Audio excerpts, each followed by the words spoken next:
You are born on a summer night in 1856 in a small Serbian village called Smiljan. The story goes that during your birth, a lightning storm tore open the sky. The midwife called it a bad omen. Your mother called it a sign. You will spend the rest of your life trying to figure out which one was right. Your father is an Orthodox priest who speaks 12 languages and writes poetry in the margins of his sermons. Your mother cannot read a single word, but she invents things, small mechanical tools to ease the labor of the house, with the calm efficiency of someone who never needed anyone to teach her. You will later say that every gift you possess came from her. Smiljan is a village of mud paths and millet fields, of cold winters and the smell of pine. You grow up barefoot in summer, chasing the dogs your father keeps for the church. You are the fourth of 5 children. The sky above your village is enormous and very dark and full of stars. You stare at it for hours, alone. When you are 5, your older brother Dane falls from a horse. You watch it happen. He dies from his injuries, and the family folds inward with grief. Your father, who had hoped Dane would follow him into the priesthood, turns the weight of that hope toward you. You are not like Dane. You are strange in ways the village notices. You see flashes of light when you are startled. You have visions, complete 3-dimensional images that appear in your mind as real as the wall in front of you. Objects rotate, machines move. You do not know yet that this is unusual. You think everyone sees what you see. By 10, you have already invented things. A pop gun made from corn stalks. A hook small enough to catch frogs with a strand of thread. A water wheel that runs on nothing but the current of the stream behind the house. You watch it turn, and already, somewhere deep in your mind, you are thinking about what else could be turned. What else could be harvested from the invisible forces the world is full of but never stops to use. At 17, you finish gymnasium at the top of your class. Then cholera comes to your village the way it always comes, without warning, with complete indifference to who deserves it. You nearly die. You are bedridden for months. Your father, watching you fade, makes a promise. If you survive, he will send you to study engineering instead of insisting on the priesthood. You survive. Your father keeps his word. This is one of the few promises in your life that will be kept. You enroll at the Graz University of Technology in Austria in 1875. For the first 2 years, you study like a man running from something. You sleep 4 hours a night. You finish your assignments before the professors have finished explaining them. One professor writes to your father that unless you slow down, you will kill yourself from overwork. Your father writes back to say he is glad you are applying yourself. Then, in your second year, something shifts. A professor demonstrates a Graham machine, a device that converts mechanical energy to electrical current using direct current, DC. You watch it spark and stutter, and you tell the professor, calmly, that there is a better way. He tells you, less calmly, that you are wrong. That a motor without a commutator, the piece you are saying is unnecessary, is like a river without banks. Impossible. Dangerous. The thought of a man who does not understand engineering. You sit down, but you do not stop thinking. You also, somewhere in this period, discover gambling. You are extraordinary at it. Then you lose everything. Your tuition money, your food money, all of it, across the green felt of a billiard table. You borrow from friends to pay it back. Then you gamble the borrowed money too. Your mother comes to your dormitory, looks at you, and sets all her savings on the table in front of you without a word. "I know you will win it all back," she says. And then she walks out. You win it all back. You also understand, for the first time, that you have a problem. You never gamble again. But the other damage is done. You have missed too many exams. You cannot face the professors you have disappointed. You leave without a degree, without telling your father. You simply disappear into the city of Marburg and spend 6 weeks doing almost nothing, drinking too much, watching the Drava River move past in the gray January cold. When your father finds you, he begs you to come home. You say you will enroll somewhere else. You promise. 3 days later, your father dies. You are 24, alone, no degree, no money, and you have an idea you cannot stop thinking about, a motor that runs on alternating current, on a rotating magnetic field, on the very principle your professor told you was impossible, and no one in the world yet who believes it could exist. But the idea will not leave you. You spend the next few years drifting. Budapest, Paris, odd jobs, hard rooms, cheap meals. In Budapest, you work for a telephone company and suffer what doctors call a nervous collapse, an umbrella term for something that sounds, reading about it now, more like your mind finally outrunning your body. Your hearing becomes so sharp you can hear a watch ticking 3 rooms away. Light feels like a blow to the face. You cannot sleep. You shake. Then, slowly, you recover. And on a February afternoon in 1882, walking through a park in Budapest with a friend, reciting Goethe from memory in the slanted evening light, the solution arrives. Not gradually, all at once. Complete. You stop walking. You pick up a stick. In the dirt of the path, you draw a diagram. The rotating magnetic field, the AC motor, the thing your professor called impossible, entire and working in the dust. You stare at it. Your friend stares at you. You already know it will work. You already know it will change everything. What you do not know yet is how long it will take for the world to agree with you. In 1884, you board a ship for America. You are 28 years old. You have 4 cents in your pocket, a book of your own poems, a drawing of a flying machine, and a letter of recommendation from your supervisor in Paris, addressed to Thomas Edison. The letter reads, "My dear Edison, I know 2 great men, and you are one of them. The other is this young man." New York greets you with a broken-down trolley and a street brawl you have to step around before you've been in the country an hour. You find it, honestly, rather exciting. You admire Edison before you meet him. You have read everything the man has published. You think of him as a peer, a fellow traveler in the landscape of electricity. You arrive at his offices in Lower Manhattan and hand over the letter. Edison reads it, looks you up and down, puts you to work. At first, it goes well enough. Edison's operation is chaotic but electric. Dozens of projects at once, sleepless nights, the smell of machine oil and burnt wire and ambition. You fit in the technical sense. You are assigned to improve the efficiency of Edison's DC dynamos, the generators that power his entire system. You work for months, sometimes through the night and into morning. You make real improvements, significant ones, the kind that solve problems Edison's own engineers have been circling for years. When you present your results, Edison is pleased. You remind him of the promise he made when he gave you the task. $50,000, he said, if you succeeded. Edison smiles. He tells you that you don't understand American humor. That is it. That is the whole explanation. A smile and 3 words. You stand there for a moment. Then you collect your tools and walk out. You will never work for Edison again. The year after is one you do not speak of much, later. You dig ditches for $1.50 a day. A man who can hold the blueprints of an AC motor entire in his mind, who speaks 8 languages, who once repaired a transatlantic cable in a single afternoon, digging ditches. The foreman doesn't know who you are. It doesn't occur to you to tell him. You show up, you dig. You go home to a cheap room and keep working on the motor in your notebooks by candlelight. Eventually, you find investors. You found the Tesla Electric Light Company. You file patents.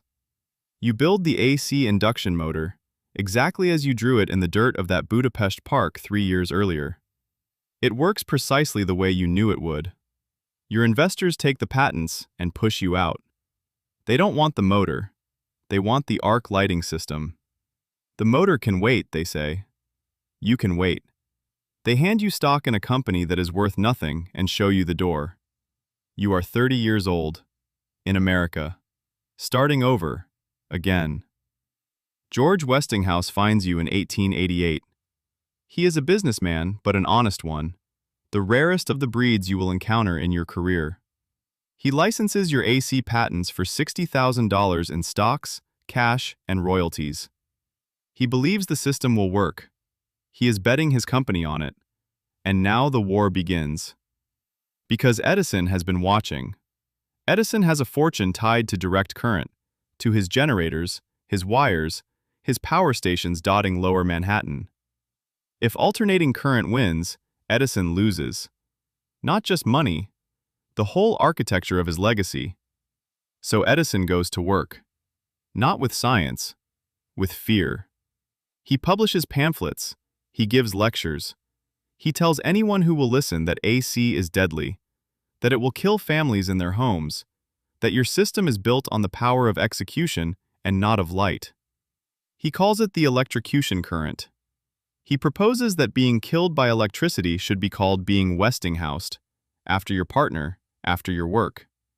Then he does something that should, by any measure of decency, be beneath a man of his reputation. He begins electrocuting animals in public. Dogs, mostly. Stray ones, purchased for the purpose. He lets reporters watch. Later, a full-grown elephant. Her name is Topsy. She has killed 3 men and is scheduled to be put down.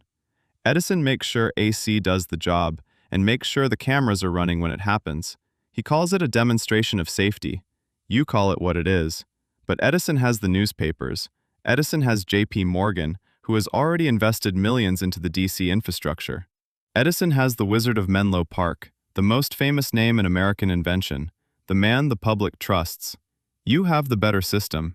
History will eventually prove this, but history takes its time. The turning point comes in 1893. The city of Chicago is building the world's Columbian Exposition, the World's Fair. It needs to be electrified, lit up, made into a thing people will remember when they are old. The contract goes to whoever can power it cheapest, cleanest, best. General Electric bids for Edison's DC system, $500,000. Westinghouse bids for your AC system, less than $400,000. The fair selects AC. On the opening night, 200,000 electric lights come on at once, and the crowd goes silent. Not from fear, from wonder. The White City, they call it. The city of the future, running on your current, your rotating field, your impossible motor. Edison does not attend. The following year, you stand at Niagara Falls, you who once told your uncle as a child that one day you would put a wheel beneath those falls and harness them, and you watch the first AC generators begin to turn. Electricity flows from Niagara to Buffalo, 26 miles away. More power, further, more efficiently than DC could ever manage.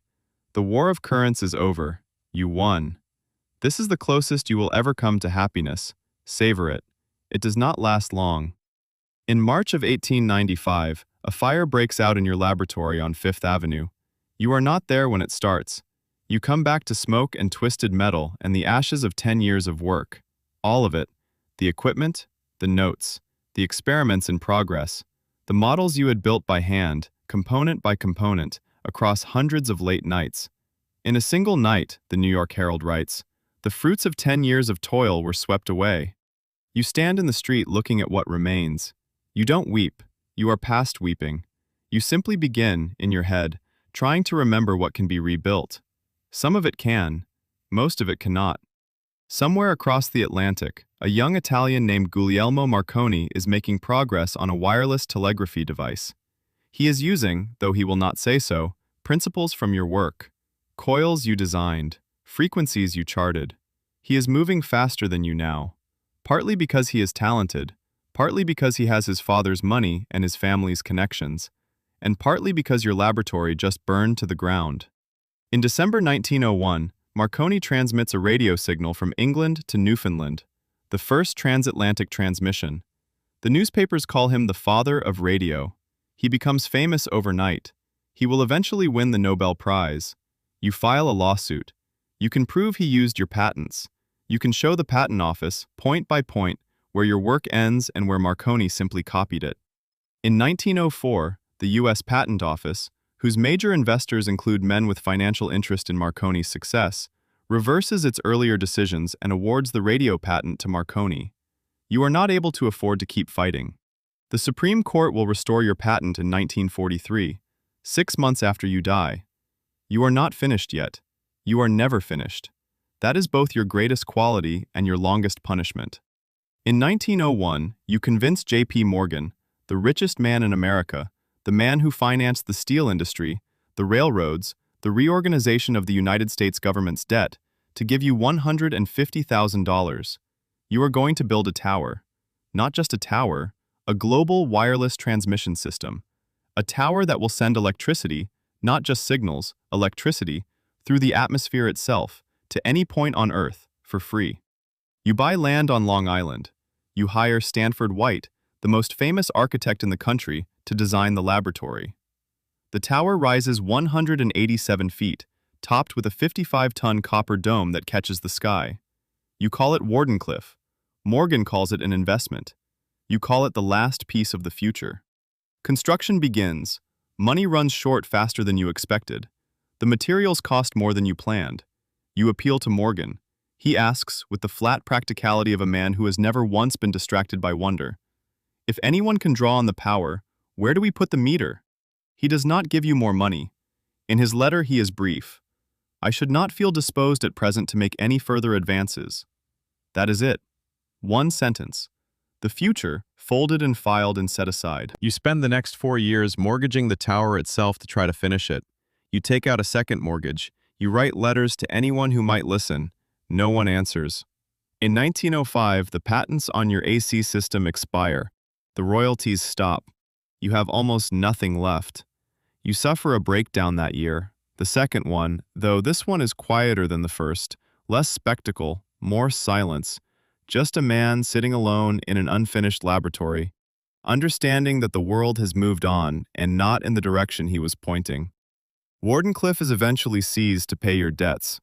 In 1917, workers tear the tower down and sell it for scrap metal. You are not there to watch. You cannot bring yourself to watch. You are living in room 3327 of the Hotel New Yorker when the end comes. You have been here 10 years. The hotel has been carrying your unpaid bill for most of them, out of a complicated mixture of charity and the fact that having Nikola Tesla on the premises is a certain kind of distinction you cannot put a precise dollar value on. You eat almost nothing now. Warm milk, sometimes honey. Your body has gone the way of the tower. The frame still stands, but the power is gone. On the night of January 7, 1943, you ask not to be disturbed. The staff leaves you. Sometime in the small hours, you die, alone, in a hotel room, with a debt you cannot pay and notebooks full of ideas the world is not ready for. The maid finds you in the morning. By afternoon, the FBI has arrived. They take everything, the trunks, the notebooks, the papers, 86 years of a mind that never stopped moving. J. Edgar Hoover himself declares the contents most secret. The government assigns a physicist to review them. His name, by an improbable twist of history, is John Trump, the current president's uncle. He reviews the papers and concludes they are mostly speculative. Some of the files remain classified for years. 2,000 people attend your funeral in the Cathedral of St. John the Divine. Nobel laureates sit in the pews. The mayor of New York reads a tribute on the radio. Your ashes are sent to Belgrade, to the museum that bears your name, where they remain in a gold sphere under bright lights. 6 months after your death, the United States Supreme Court rules in your favor on the radio patent. You invented the radio. It was always you. The ruling is noted, then quietly filed, because Marconi is already famous. Marconi already has the Nobel. The world has already moved on. The correction comes too late for anyone to celebrate. They will name a unit of magnetic flux density after you. The Tesla, a word that now appears in textbooks on every continent, in the equations of every electrical engineer who ever lived, in the name of an electric car company whose founder keeps a copy of your papers on his desk. Every time a light comes on, your current is doing the work. Every motor that turns, every generator that hums, Every refrigerator, every fan, every hospital machine that keeps someone's heart beating. A C. Your rotating field. Your impossible motor. The world you imagined became the world everyone lives in. And you died alone in a hotel room with 4 months unpaid rent and a white pigeon you loved like a person, and a tower they tore down for scrap. You are one of the most important people who ever lived. It did not save you from any of it.